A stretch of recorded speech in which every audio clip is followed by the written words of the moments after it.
नाशिकच्या आदिवासी विकास भवनासमोर आदिवासी शिक्षकांचं आंदोलन सुरू आहे। गेल्या 40 दिवसांपासून हे आंदोलन सुरू आहे। सरकारसोबत चर्चा होऊन सुद्धा तोडगा निघत नसल्यानं या आंदोलकांनी चक्काजाम आंदोलनाचा इशारा दिला।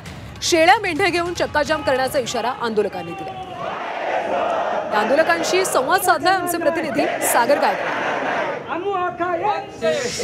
गेल्या 40 दिवसांपासून नाशिकच्या आदिवासी विकास भवन कार्यालयाच्या बाहेर बाह्य स्रोताद्वारे भरती रद्द करावी या मागणीसाठी रोजंदारी कर्मचाऱ्यांचे आंदोलन सुरू आहे। गेल्या 40 दिवसांपासून हे आंदोलन सुरू असल्याने खरं तर राज्यातील अनेक आदिवासी नेत्यांना निवेदन दिले, याबाबत मागणी केली, मात्र या रोजंदारी कर्मचाऱ्यांच्या मागण्या पूर्ण होत नसल्यामुळे हे सगळे कर्मचारी आक्रमक होताना आपल्याला बघायला मिळत आहेत। या कर्मचाऱ्यांचे जे शिष्टमंडळ आहे ते आदिवासी विकास भवनाच्या बाहेर देखील आहेत आणि नेत्यांच्या घरी जाऊन ह्या मागणींचं निवेदन देखील देणार असल्याचं कार्यकर्त्यांकडून या रोजंदारी कर्मचाऱ्यांच्या आंदोलकांकडून सांगण्यात येते। आपल्याबरोबर हे आंदोलक आहेत, आपण त्यांना विचारूयात।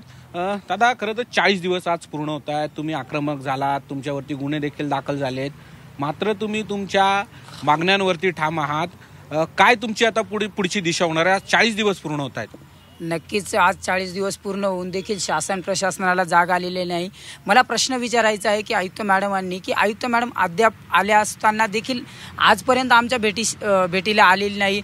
तसेच काल परवा राज्याचे मंत्री गिरीश महाजन साहेब आले त्यांनी सुद्धा आमची भेट नाकारली। ही खरंच तर शासनाच्या बाजूने लाजिरवाणी गोष्ट आहे की एवढ्या 40 दिवस आंदोलन चालू आहे आणि 40 दिवस आंदोलन चालू असताना देखील सर्वांना माहिती असताना देखील आम्हाला आमची भेट करत नाहीयेत, आमचे प्रश्न जाणून घेत नाहीयेत। हे कुठेतरी पाणी मुरल्यासारखं वाटतंय। विद्यार्थ्यांचं शिक्षण वाचावं, आदिवासी समाज वाचावं, भारतीय संविधान वाचावं, यासाठी आमचा हा लढा आहे। म्हणून या सकल समाजातील सर्व आदिवासी समाज यात सामील होणार आहे। येत्या 2 दिवसात याचं उग्र रूप ह्या आदिवासी प्रशासनाला संबंधित अधिकाऱ्यांना पाहावयास मिळेल। कॅमेरा पर्सन बबन सदगीरसह सागर गायकवाड, जी 24 तास, नाशिक।